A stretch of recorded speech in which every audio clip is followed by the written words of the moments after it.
Triathlon, GAP d'aller et courir. 500 triathlètes se sont alignés. C'était hier à Royan. Oui, le triathlon de la Côte de Beauté, c'est le nom du nouveau triathlon de Royan. Nouveau car il s'agit désormais d'une épreuve longue distance, une compétition magnifique courue le long de la côte de Royan à Talmont. Un décor de rêve et un palmarès ouvert par l'un des meilleurs spécialistes français, Hervé Faure. Regardez, les images sont signées Julien Delage. Un nom prestigieux au palmarès du premier triathlon long de la Côte de Beauté. Hervé Faure, dossard numéro 1, le vainqueur et recordman de l'Embrunman 2011, le triathlon le plus dur au monde, assume son statut de favori. Un temps contesté par son coéquipier Simon Billot, maillot jaune, le sociétaire de Vitrolles se détache au cours des 94 km de vélo. Hervé Faure contrôle ses adversaires lors de la course à pied. Le sable royanais ne ralentit pas son allure. Il s'impose après 4 heures, 10 minutes et 29 secondes d'effort. Pour une première édition, je pense que c'est vraiment une belle épreuve. Le public est tout à notre cause.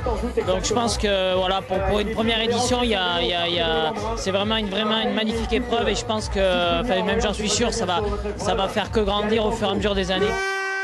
Une première édition, une vraie bataille entre régionaux. L'épreuve royanaise décerne le titre de champion du Poitou-Charentes.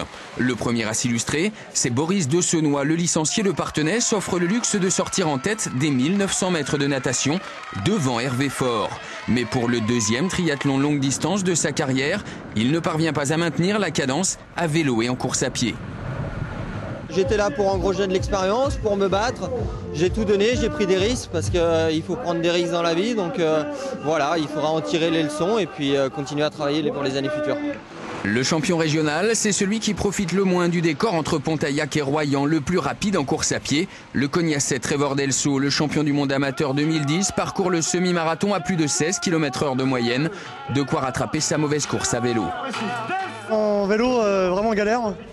Le problème, c'est que le parcours, il y avait pas mal de petites côtes où il faut avoir pas mal de jus et sur les 2 premiers tours, j'avais pas du tout de niaque.